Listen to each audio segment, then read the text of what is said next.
അപ്പോൾ ഇപ്രാവശ്യം നമ്മൾ എപ്പോഴും ഉള്ള പോലെ നമ്മളെ സ്വന്തം സിലി ചേട്ടനെടുക്കാൻ നമ്മളുള്ളത്, അതായത് ജമന്തിപ്പൂ കൃഷി. അതായത് ജമന്തി എന്ന് പറയുമ്പോൾ നമ്മളെ നാട്ടിൽ 2 തരത്തിലുണ്ട്. ഇത് ശരിക്കും നമ്മളെ കണ്ണൂർ ഭാഷയിൽ ചെട്ടിപ്പൂ കൃഷി എന്നാണ് പറയുക. അപ്പോൾ ശരിക്കും ഇത് ജമന്തി എന്നാണ് പേര്. അപ്പോൾ ഇക്കുറി ഒരുപാട് നട്ടിട്ടുണ്ട്, പക്ഷെ ആവുന്നേ ഉള്ളൂ. ഓണം അടുപ്പിച്ചിട്ട് ഫുള്ളായിട്ട് നിറയും ഫില്ലാകും. ഇത് കണ്ടോ, നല്ല മനോഹരമായ കാഴ്ചകളാണ്. മഞ്ഞ നിറത്തിലും ഓറഞ്ച് നിറത്തിലുമുള്ള ജമന്തിപ്പൂ കൃഷി. അപ്പോൾ ഇത് വലിയൊരു സംരംഭം തന്നെ. 4ാമത്തെ പ്രാവശ്യം ഇവർ നടുന്നത്, 3ാമത്തെ പ്രാവശ്യം ഞാൻ വീഡിയോ എടുക്കുന്നത്. എന്തായാലും മനോഹരമായ വീഡിയോയിലേക്ക് നമുക്ക് പോകാം. നമ്മളെ നാട്ടിൽ തന്നെയാണ്ട് നമുക്കൊരു അഭിമാനമുണ്ട്. ആകെ 2-3 കിലോമീറ്റർ വന്നാൽ എനിക്ക് ഈ സ്ഥലം കാണാനായി. അപ്പോൾ വലിയ സന്തോഷമുണ്ട് നമ്മൾ ഇങ്ങനെ നിങ്ങളെ 3ാമത്തെ പ്രാവശ്യം ഞാൻ വീഡിയോ എടുക്കുന്നത്. അപ്പോൾ ഇവിടെ ശരിക്ക് നിങ്ങൾ ഇപ്രാവശ്യം നട്ടത് വളരെ നന്നായിട്ടുണ്ട്. ഒരുപാട് മഞ്ഞയുണ്ട്, മഞ്ഞ ആയി വരുന്നേ ഉള്ളൂ. ഓറഞ്ചാണ് കൂടുതലുള്ളത്. അപ്പോൾ ഇതിൽ നിങ്ങളുടെ അഭിപ്രായം എങ്ങനെയുണ്ട് ഇപ്രാവശ്യം നട്ടതിന്റെ ഇതില് വിളവ്? നമുക്ക് ഇപ്രാവശ്യം നട്ടത് ഓറഞ്ച് വേക്കിലോട്ടാ നട്ടിന്. ആദ്യം നമുക്ക് ഓറഞ്ചാ വിരിയലേനു.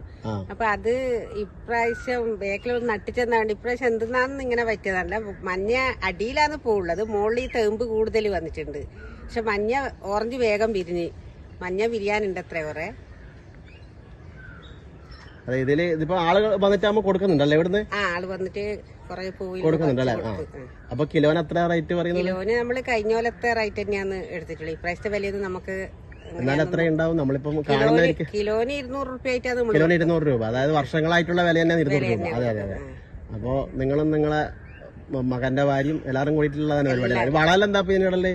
വളം സാധാരണ നമ്മള് പച്ചക്കറിക്ക് ഇടുമ്പോൾ തന്നെ ചാണകവും കോഴിവളാണ്. കോഴിക്കാഷ്ടം അല്ലെ? അതതിന്റെ പ്രധാനം അല്ലെ? അതാണ് പ്രധാനം. എത്ര ദിവസം എടുക്കുന്നുണ്ട് ഇതിങ്ങനെ ആവാൻ വേണ്ടിട്ട്? ഇതിപ്പോ ദിവസത്തിന്റെ കണക്കല്ല, മാസങ്ങളായിരിക്കും അല്ലെ? 3 മാസം 2 മാസം 2 മാസാന്ന്. അതെ അതെ. അപ്പൊ മഴക്കാലത്ത് നട്ട ഒരുപാട് അധ്വാനം ഉണ്ട് ഇതിന്റെ പിന്നിൽ അല്ലെ? ഒരുപാട് അധ്വാനമുണ്ട്. അതെ അതെ. ഇപ്പൊ ഇടക്കിടക്ക് മഴ പെയ്യുന്നതുകൊണ്ട് വലിയ തോതിൽ വെള്ളം നനക്കണ്ടായിരുന്നു അല്ലെ? നമുക്കിടെ മഴ ഒരു ദിവസം പെയ്തിട്ടില്ലെങ്കിൽ വെള്ളം നനക്കണം. പൂഴി സ്ഥലമായത് കൊണ്ടല്ലേ? അപ്പൊ ഇതിപ്പോ 4ാമത്തെ പ്രാവശ്യം നടന്നല്ലേ? 4ാമത്തെ പ്രാവശ്യം. ഇതിപ്പോ കുറച്ചും കൂടി ഭംഗിയായി. അതുപോലെ പഞ്ചായത്ത് അടിസ്ഥാനത്തിൽ, ജില്ലാ പഞ്ചായത്ത് നിങ്ങൾക്ക് അതിനനുസരിച്ചുള്ള ഉദ്ഘാടനം കാര്യങ്ങളൊക്കെ വന്നല്ലേ? ഉഷാറായി. പച്ചക്കറി കൃഷി ഇത് കഴിഞ്ഞിട്ടാവും അല്ലെ? ഇത് കഴിഞ്ഞിട്ട് പച്ചക്കറി. ഓക്കെ.